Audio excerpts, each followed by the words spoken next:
Okay, I figured I'd make a video detailing all the different feeders that I use, and here's 3 of them there. Just for simplicity, I put them on the floor.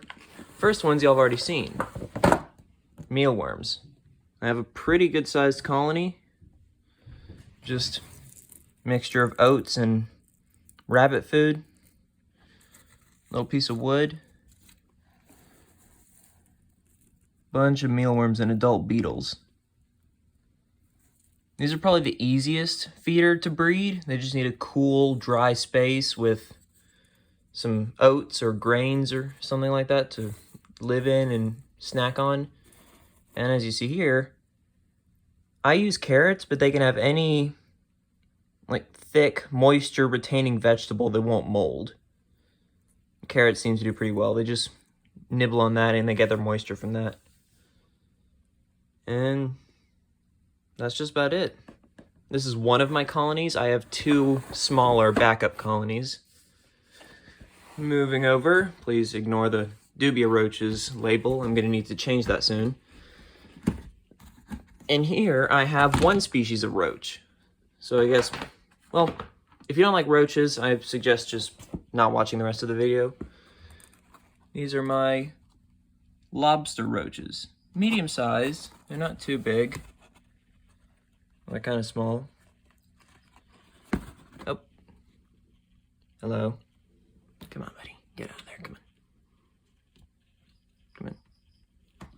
Shoo. Yep, come on. Come on. Come on. Yeah, go. These are the only ones that I have that can climb plastic, like smooth surfaces in general. And that's why their lid has a seal on the edge with some tight-fitting mesh. They're not really good at it though. Let me just zoom out a bit.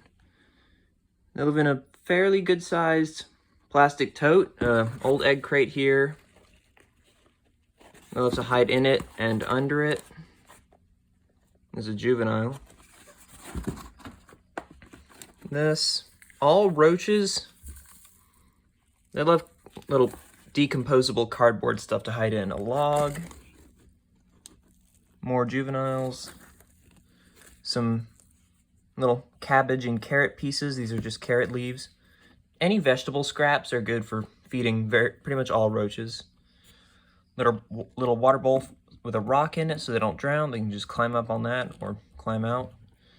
And just a little bit of substrate so they can burrow if they want and they have enough humidity. And yeah, that's my Lobster Roaches. I don't use them too frequently. They're kind of a small colony, so I'm trying to let them grow up a bit and expand. And these guys, these are a bit of one of my original species, but I used them up too fast, so I've been trying to rebuild this colony from just a few adults. These are my red runners. Shelfordella lateralis. Oh, I probably should have mentioned. Lobster roaches are Naphoeta cinerea. These are Shelfordella lateralis, sometimes called lateralis roaches, or red runners, or Turkestans. They're smaller than lobsters, and they don't climb. And the babies are really small, so they're good at feeding, well, pretty much all medium-sized to small insectivores. They're also very soft-bodied, which is good. Just have a half of a egg crate here, little half log to hide in, another one, a couple of vegetable scraps, a little bit of substrate. They like it drier than lobster roaches, that's for sure. Yeah, I'm not really using them as feeders, but I will once they get bigger, once the colony gets bigger. Moving up here, this is sort of just a mixed bin. It's pretty good sized. Pretty good plastic bin. I have several different species of bugs in here. One of which, oh, come on. If I can find them. Here's one. Oh, what? Oh, that's a dark one. It's very dark colored, but this is a Surinam Roach. I don't know why it's so dark though. They can climb, but they prefer not to. They prefer to burrow, which is why I have a bunch of humid substrate in there. And these guys are nice because they're all females. They reproduce parthenogenically, which means the females just keep producing more and more female clones of themselves. They don't have to mate.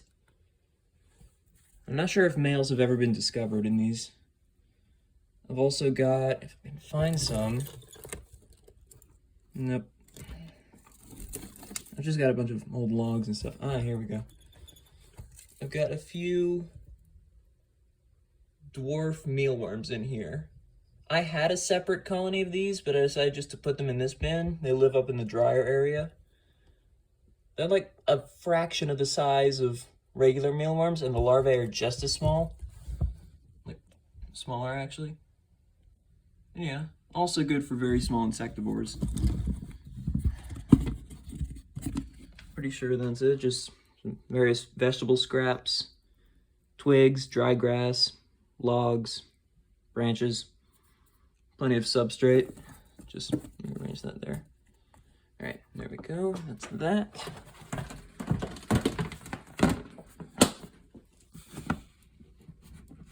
There we go.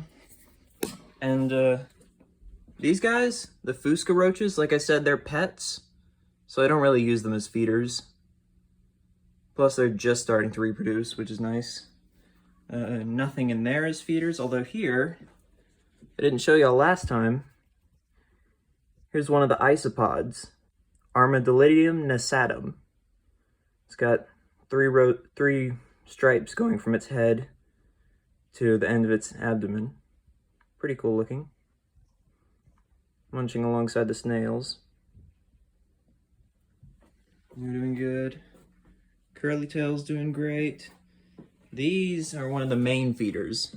They're also it's a bit small of a colony, but they're reproducing. These, well, here's another species. Some Porcellinoides or Porcellinides floria, I think? I don't know. They're just powder blue isopods. Descended from 4 or 5 that I collected from Key Largo. You can buy them though, they're pretty cheap. Some cardboard egg crates. Here they are. These are very well known, very cheap to get, Dubia Roaches.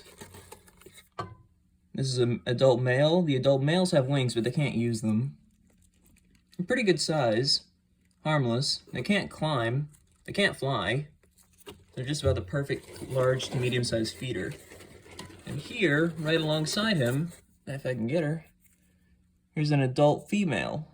Much chunkier. These are they've got a bit more of a tough exoskeleton, so they're not good for reptiles or insectivores in general that can't crunch. I've got a few juveniles that just look like females, but without any wings, and they're a lot smaller. I have a designated food bowl, just with vegetable scraps, some old dog food. And yeah, they seem to be reproducing alongside the powder blues. I never run out of. I forgot to mention, I've also got some powder blues in that tub. Once you put powder blue isopods in an enclosure, they pretty much never leave. All right, here we go. This is a nice little terrarium with a screen lid, all for my small Kenyan roaches. See? There we go, some more light. Now, if I just lift this up,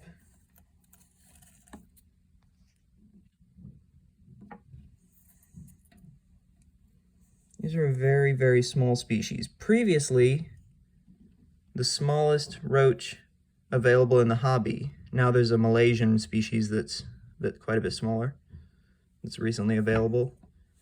Oh, it fell off. But yeah, they just live in this enclosure. They've got a bunch of hides. These guys like to burrow. They've got plenty of substrate. Plenty of that. Some old vegetable scraps as well. A little water bowl with a log so they can climb out. And I use them for all my smaller creatures, like the really small ones, because the babies are the same size as fruit flies, which is really nice because I don't like trying to cultivate fruit flies. They're a bit annoying for me. And in here, I don't have the light on. I need to plug it in, or I need to get another outlet. This is another mixed species bin filled with small Kenyans, more powder blues. Come on, let me just focus. Come on. Small Kenyans, powder blues, and I've also got some tropical banded crickets in here. I've got a bunch of them. I heard a male chirping earlier. Can't find any. They're in there. This would be like the 4th or 5th generation that's reproduced in here. Some vegetable scraps, a big log from to hide under, an old eggshell for calcium. This random plastic pipe piece, they also use it as a cave. Some sand, a rock,